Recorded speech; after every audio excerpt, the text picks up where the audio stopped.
She walked into a grocery store after saving a life in surgery. Minutes later, she was handcuffed, bleeding, and accused of theft by a stranger. What they didn't know, she was chief of neurosurgery, and her husband was a U.S. Army colonel. This isn't just a story about injustice. It's what happens when the system picks the wrong woman to humiliate. Let's follow Celeste Rhodes' story today. Under the fluorescent lights of Del Grove Market, a sleek central supermarket nestled in the Crestmere Ridge residential area on the northern edge of Summit Mercy, Celeste Rhodes quietly pushed her shopping cart past the produce aisle. She wore a Howard University sweatshirt, black jeans, and plain sneakers. Her long curly hair was tied up, and the imprint from her surgical watch still lingered on her left wrist, just removed after a grueling 12-hour operation at Summit Mercy Hospital. At 38, as chief of neurosurgery, Celeste was no stranger to pressure, but not this kind. When she stopped by the pharmacy aisle to grab some vitamins, she felt it. A pair of eyes locked on her. A thin white man behind the customer service counter, name tag reading Dennis Harlan, store manager, was staring directly at her. Down the aisle, a security guard turned his head, muttered something into his radio, and began slowly walking in her direction. Celeste took a deep breath. Not the first time, and probably not the last. When she approached the checkout lane with just 3 items, a bottle of alkaline water, a protein bar, and a packet of B12 supplements, Dennis's voice rang out coldly from behind. "Excuse me, ma'am. I need you to come with me for a moment. It's about a report from another customer." Celeste turned, calm but alert. Report of what? A white woman, mid-40s, wearing an expensive designer blazer, stood behind Dennis. Her face was rigid, her eyes scanning Celeste like she didn't belong in the store's sanitized space. "She took medication from my purse when I looked away," the woman declared without a tremor in her voice. Celeste stood still. No anger, no surprise, just a cold steel sensation flooding her chest. "I'm a doctor. I don't need to steal anything from anyone's bag," she replied, her voice low, impeccably controlled. "We've called the police." Dennis cut in. "It's just procedure. If you didn't do anything wrong, there's nothing to worry about." From a front entrance, 2 officers arrived, both white. Officer Bryce Kellen, tall and muscular, his head shaved clean, and beside him, Wade Kittredge, shorter, eyes scanning and sharp. Both instinctively placed their hands on their holsters. "This woman's been accused of stealing prescription meds from a customer's purse," Dennis reported briskly, pointing at Celeste. "We'd like to fully cooperate." Kellen stepped forward, his expression barely concealing contempt. "Name?" "Dr. Celeste Rhodes. I live 3 blocks away, and I'm chief of neurosurgery at Summit Mercy." She reached into her pocket to retrieve her wallet. "Don't reach into your pocket," Kittredge barked. "Hands on your head." "You have no warrant and no evidence." Celeste began to object, but before she could finish, Kittredge twisted her arm behind her back and shoved her forward, making her stumble. "You're being detained for suspected theft," Kellen stated flatly, already rummaging through Celeste's canvas tote bag without a warrant or consent. The white woman stepped back, nodding in satisfaction. A few customers paused to watch, but no one spoke. The security cameras were still recording, but no one was watching. Blood began to trickle from Celeste's lip as her head struck the corner of the snack shelf during the push. She didn't cry, but in her eyes was a silence all too familiar to those who had survived prejudice. The cost of existing, no matter how perfect you are, is that you are never allowed to be wrong. Not even once. The afternoon sun cast harsh light across the parking lot of Del Grove Market, glinting off the windshields of closely packed SUVs. Celeste stood between the 2 officers, Bryce Kellen and Wade Kittredge, her hands cupped behind her back, dry blood staining the corner of her mouth. Her face showed nothing but disciplined restraint, but her heart pounded like a war drum, not out of fear but humiliation.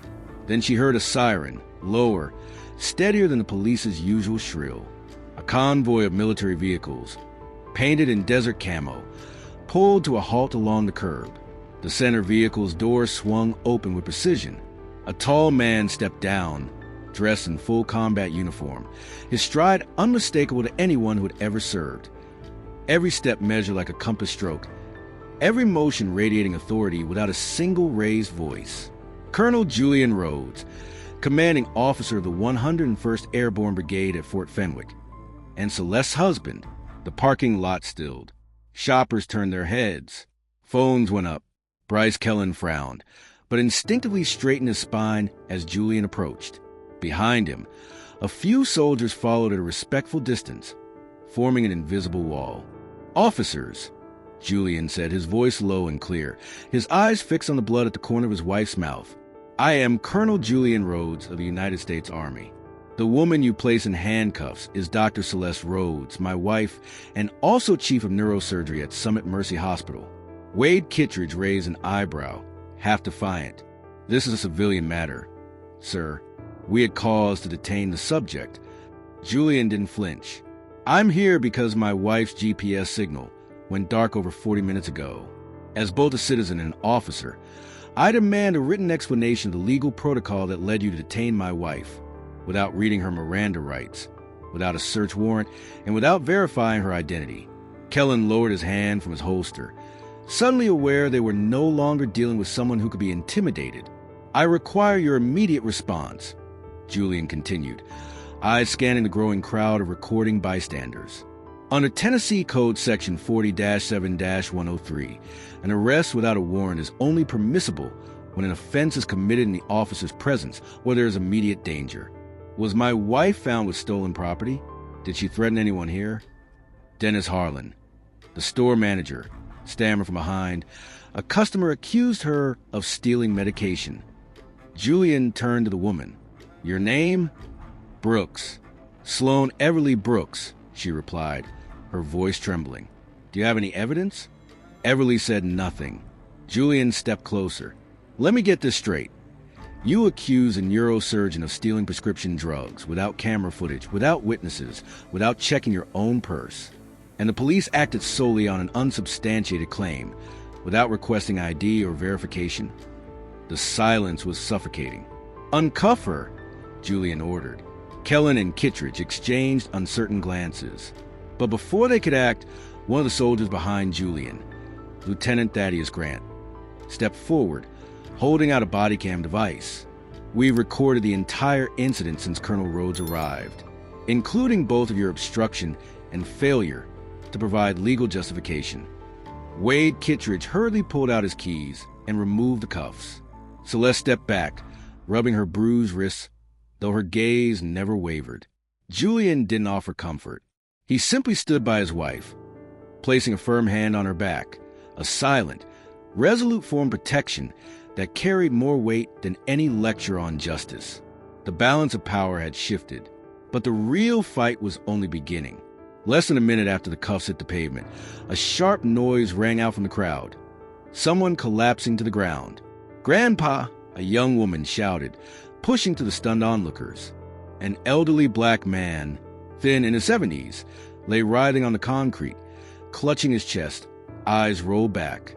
It was Henry Calhoun Rivers, retired pastor of Mount Olive Church, a living symbol of the Crestmere Ridge community. Celeste glanced at him, then moved instantly. She dropped to her knees beside him, pulling a pen from Julian's jacket pocket without hesitation. Her wrists still bore red marks from the cuffs, but her eyes were razor-sharp like a surgeon's scalpel. "Henry," she said gently, pressing 2 fingers to his carotid artery. The rhythm was erratic. "Can you hear me? I'm Dr. Celeste Rhodes. If you can hear me, blink your eyes." No response. His eyelids trembled slightly, then fell. "No more time. Julian, I need aspirin or anyone with nitroglycerin. Call 911 now." The crowd, who had moments earlier been filming the incident, instinctively shifted their cameras toward Celeste. A trembling woman pulled a blister pack from her purse.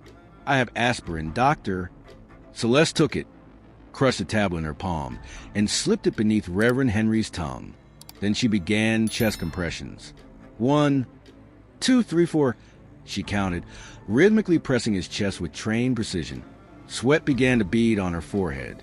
Bryce Kellen stood silently at the edge of the crowd, watching the woman he'd tried to detain minutes earlier, now saving a life he was powerless to help.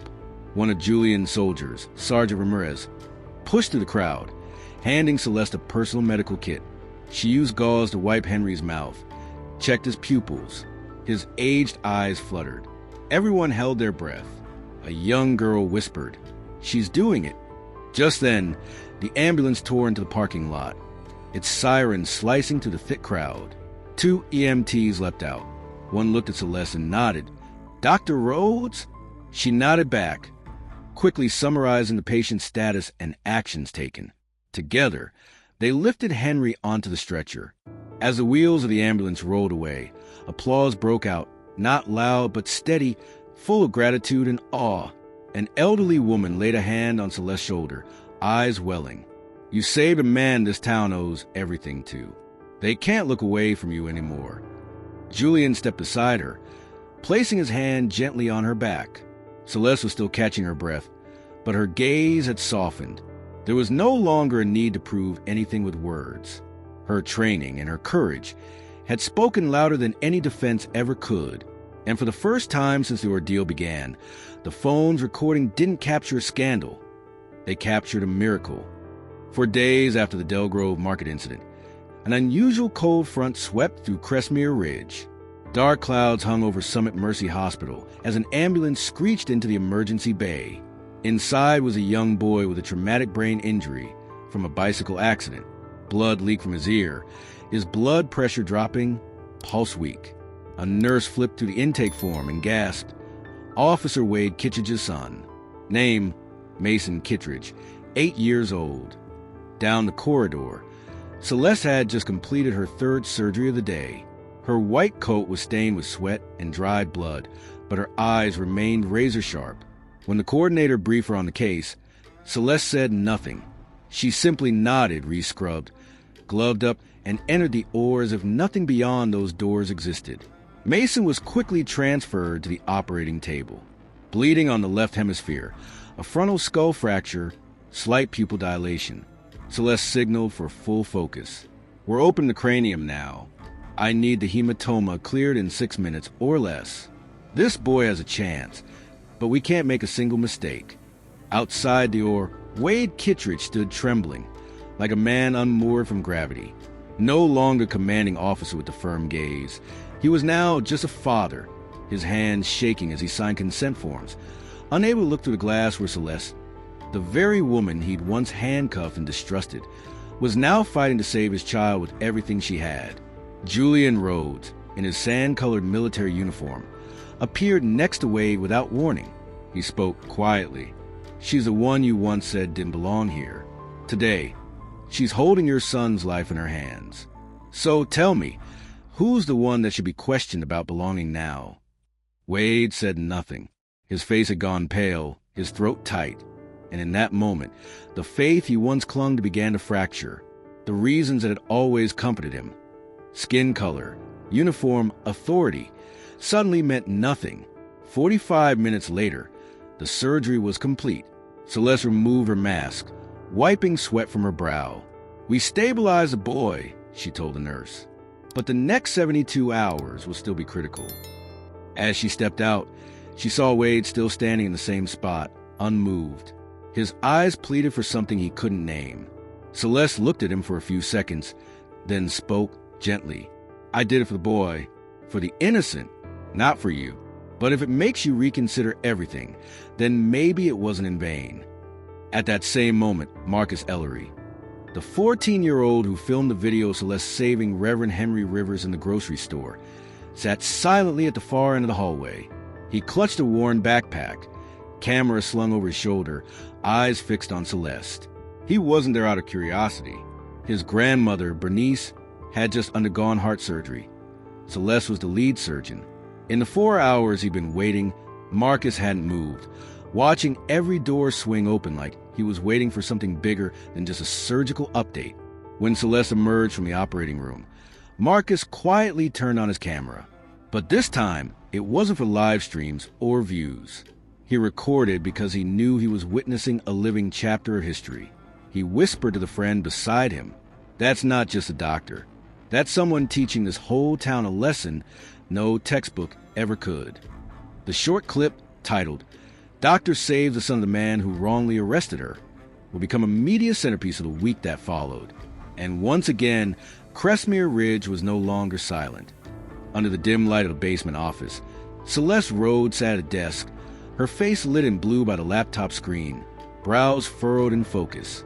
Julian Rhodes stood beside her, still in his military jacket. They were no longer just a married couple enduring personal trauma. They were now operating like a counterintelligence team. "Look at this," Julian said, pulling up a file from Delgrove Markets Management System. "Camera data from the time you were detained. 12 minutes are missing, but it's not a glitch. Someone deliberately deleted and overwritten it." Celeste leaned in, eyes scanning the metadata. "Are you sure?" Julian nodded. The deletion was made by an in-house IT technician. But here's the kicker. He previously served in a military unit and was investigated for tampering with internal election data. Celeste exhaled sharply, her voice dropping. So this wasn't just a wrongful arrest. This was orchestrated, intentional, prepared. From there, the two began tracing patterns. Celeste's phone location history revealed she'd been under surveillance via residential CCTV for the past 3 weeks. The detection points matched with cameras owned by the Crestmere Ridge Homeowners Association, HOA, where Bryce Kellen just so happened to be a member of the security board. As the Rhodeses dug deeper, another figure emerged from behind the curtain.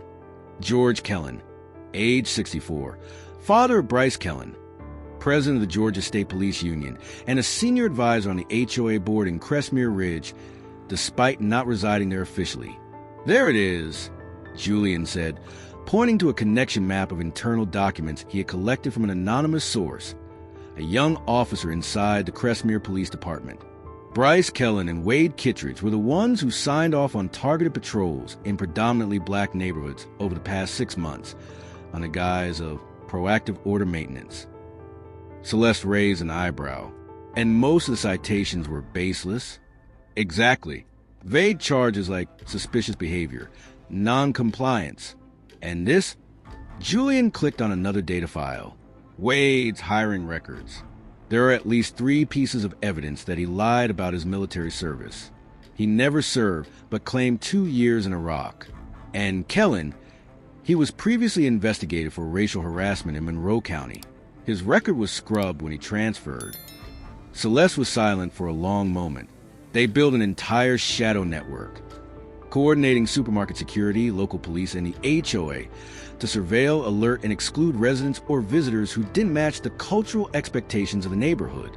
Mostly people of color. They handpicked who belonged and who didn't. And when someone stepped outside the line, they activated enforcement. Under the name of community safety, Julian finished, and the architect of the so-called Voluntary Community Watch program, none other than George Kellen. "We need to release what we found," Celeste said. "But first, we have to protect the whistleblower. That young officer is in danger. And so is Reverend Henry Calhoun Rivers, the man I saved at the grocery store. He was flagged for surveillance 3 years ago." Celeste turned the laptop screen toward Julian. "Then we need a lawyer and a journalist, someone who can bring the truth to light the right way, without distortion." Julian gripped her hand gently. "No one's deleting you from the footage this time. Celeste, they were wrong to think you were just another black woman not worth the trouble. You're a surgeon. You saved their child. And now, you're the one who will make the whole system answer." In that small basement, between stacks of files and glow of a laptop, a couple began their counterstrike. Not with weapons, but with data, integrity, and truth. 3 days after the video Celeste's wrongful arrest was leaked to the press, along with the explosive findings from Julian and the investigation team, a media storm erupted across America. The hashtag Justice for DeRhodes first appeared on a medical forum, but within 12 hours, it was the #1 trending topic nationwide.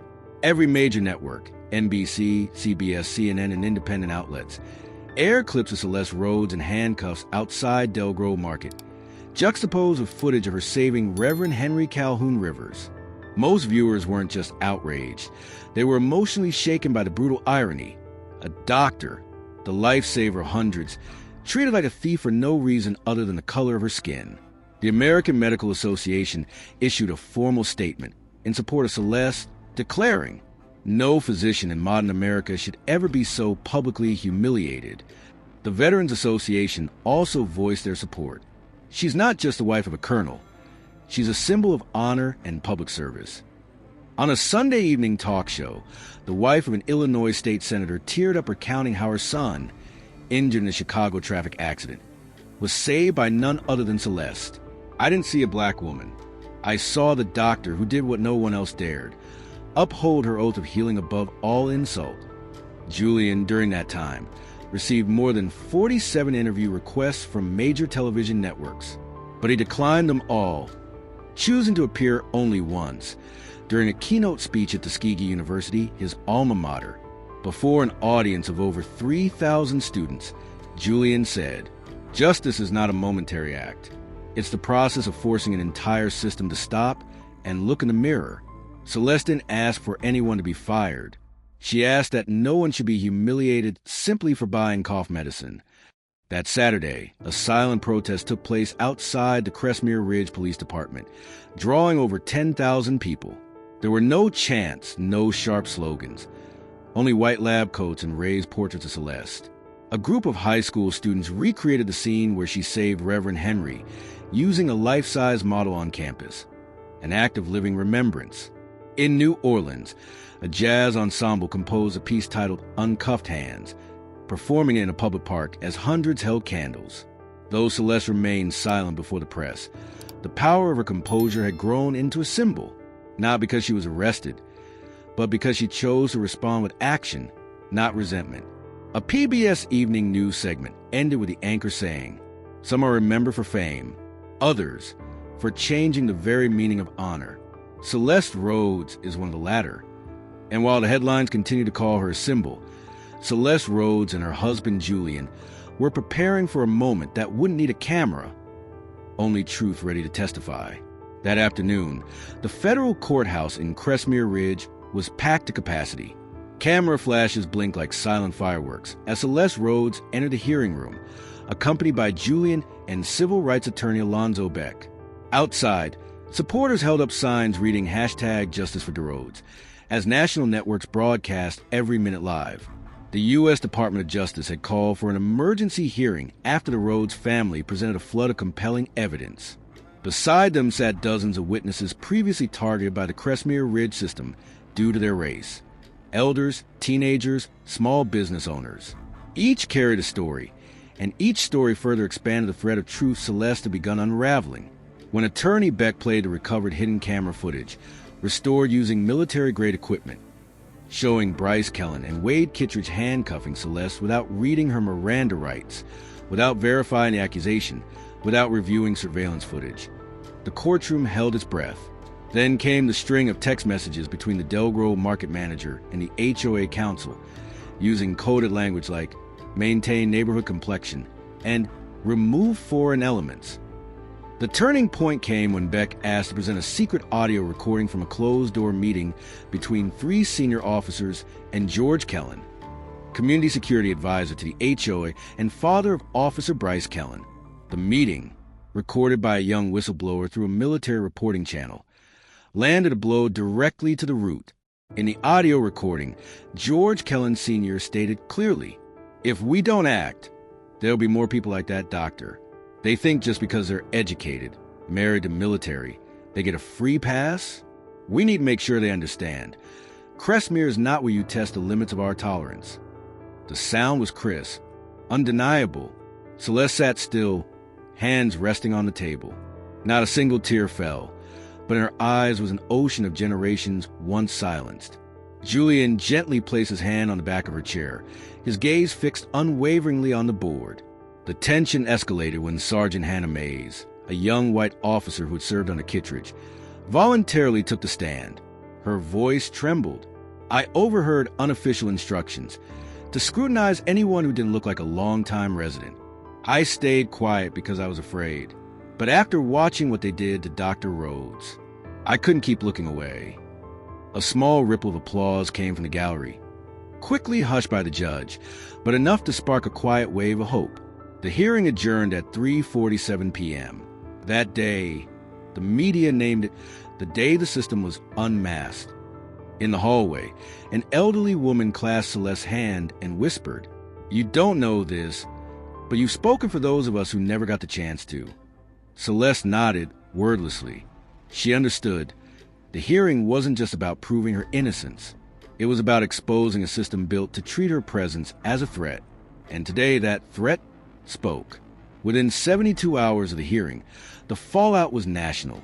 It was no longer about accusation or assumption. Now, every piece of evidence, every minute of video, every sworn testimony had been broadcast to millions of Americans following the case as a national reckoning. Officer Bryce Kellen, the man who had handcuffed Celeste at the supermarket, was the first to be suspended and later permanently dismissed from the Crestmere Ridge Police Department. But that was just the surface. 3 days after the secret recording between Kellen, Wade Kittredge, and the HOA board was released, both officers were formally charged with multiple federal crimes: abuse of power, endangerment of public health, obstruction of justice, violation of civil rights under federal law. Wade Kittredge, once proud to be a third-generation officer, now left the courthouse with both wrists locked in steel cuffs under the glare of national television cameras. The silence that hung over him was heavier than the words he once shouted at Celeste in the parking lot. "You don't look like you belong here." But the system didn't fracture at just one joint. George Kellen Sr., current president of the Georgia State Police Union, was also indicted for conspiracy to conceal misconduct, witness intimidation, and tampering with an independent federal investigation. A series of leaked internal emails revealed that he had directed subordinates to bury complaints against his son over the last 4 years. In the residential neighborhood of Crestmere Ridge, the HOA board was once considered a prestigious barrier that protected property values for the affluent. But after revelations during the federal hearing, all 5 board members resigned simultaneously under pressure from media and local residents. A special election was held with record-high voter turnout, resulting in a newly elected, multiracial board that publicly pledged transparency and inclusivity. Del Grove Market, the supermarket where it all began, was not spared. The chain was hit with a class action lawsuit filed by more than 40 individuals who had been denied service, followed, or wrongly flagged, most of them people of color. Del Grove's board was forced to terminate Brad Renshaw, the regional director, and issued a national public apology. But the most devastating blow came in the form of a civil lawsuit filed by civil rights attorney Elijah Washington, demanding $12 million in damages for defamation, emotional distress, and civil rights violations. As for Sloan Everly Brooks, the woman who falsely accused Celeste of stealing prescription medication, she not only lost her job at Riverview Estates Realty, but was also criminally charged with filing a false police report and malicious defamation. Notably, a formal complaint from Maya Grant, a Del Grove employee who witnessed Sloan's actions but was pressured to stay silent, revealed an internal effort to cover up the incident. Celeste never attended a single press conference. Instead, she chose to return to the operating room at a major Nashville hospital just 1 week after the incident. But each surgery she now performs doesn't just save lives. It serves as a reminder that honor doesn't come from power, but from action. After those responsible were held accountable, many assumed the story would end as a personal justice victory. But for Celeste and Julian Rhodes, the goal was never just about punishing individuals. The goal was to transform the system itself. And that transformation began right where they lived. Just 6 weeks after the hearing, the Summit Mercy Police Department signed a federal consent decree, a comprehensive reform order overseen by the U.S. Department of Justice. It marked the first time in Georgia's history that a local police unit was required to undergo complete structural reform, from recruitment and training to internal oversight and community relations. A new wave of officers was retrained through mandatory coursework on implicit bias response, non-escalatory conduct, and active bystander intervention protocols. Every patrol vehicle was now equipped with triple-angle body cams, streaming footage to an independent monitoring center outside the department. A community oversight council, composed of residents and representatives from healthcare, education, and the military, was established with the power to audit records and intervene in internal investigations. Though Celeste declined all invitations to become a public spokesperson, she quietly founded a program called Ward to Lead. It's a mentorship network for Black students pursuing careers in medicine, offering not only academic support, but also survival training for navigating unjust professional environments. She doesn't speak often, but every time a student messages her saying, "I didn't give up today because of your story," she funds another scholarship. Julian, meanwhile, was appointed to lead a new state-level military police collaboration initiative called Bridge Honor. The program emphasizes shared training in discipline, ethical conduct, and a culture of accountability on both sides of the uniform. In an era where law enforcement finds itself under the magnifying glass of history, the initiative was initially dismissed as idealistic and detached from reality. But Julian doesn't believe in podium speeches. He believes in sitting at the same table, listening and aligning, based on one core principle. The honor of a title should never outweigh the honor of the person who holds it. None of these changes came with fanfare. Some people resigned. Some voted against reforms. Some even published anonymous op-eds claiming Celeste's story had been over-politicized. But beneath every layer of resistance, something real was shifting. A Black girl raised her hand to speak in class. For the first time, a sergeant volunteered to transfer to a low-income neighborhood precinct. A white father answered his daughter's question. "Daddy, why do people who look like me get handcuffed?" The answer might still be far away, but the system had finally begun to admit, it's time to sit down and listen. 1 year after the incident at Del Grove Market, the atmosphere inside the supermarket in Crestmere Ridge had changed. Gone were the suspicious glances and whispered judgments, replaced by nods of acknowledgement and soft smiles.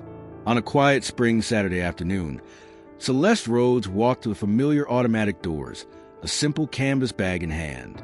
She wasn't wearing a white coat or medical uniform, just a regular woman buying fruit. But this time, no one mistook her for anything less. "Dr. Rhodes?" a young cashier asked softly, as if afraid he had the wrong person. "Is that you?" Celeste smiled. "Yes, but today I'm just here for some blueberries." The young man chuckled nervously. "You're the reason my mom finally went back to her doctor. After your interview on PBS, she signed up for the community screening program." It wasn't the first time that week Celeste had heard something similar. Ever since her community health mentorship program expanded across the southern states, thousands of families had gained access to health care without barriers. Workshops no longer catered solely to wealthy white suburbs. They reached into high schools, labor neighborhoods, even military hospitals. In the aisle between the fruit and cereal, an elderly woman with silver hair passed by Celeste and whispered, "Thank you for not backing down. I haven't forgotten. I tell my grandchildren every week." 1 year, from handcuffs to recognition, from slander to hashtag Justice for Del Rhodes posters on public health boards in 12 major hospitals across the country. When she exited the store, a familiar black SUV pulled up. Julian sat behind the wheel in Air Force uniform, his eyes filled with the same quiet devotion that had never dimmed. "Should I pop the trunk, Colonel Rhodes?" he asked with a grin. She laughed, tossing the fruit into the back seat. "We made it through everything, but what matters is we didn't go through it alone." That night, during a virtual town hall on institutional reform, Celeste spoke from her kitchen. You don't have to be a doctor to demand justice. You don't have to be a colonel to be heard. What we need is to stop being silent. We need each other to build a system that doesn't make anyone have to fight just to be respected. The story of Celeste and Julian Rhodes isn't a miracle. It's perseverance. It's proof that when truth is led by courage, it can chart the path to real change. If you follow this journey to the very end, you are already part of that change. Hit like to share this story with others. And don't forget to subscribe to Mr. 7 Stories for more journeys of justice, dignity, and hope, told with truth and heart.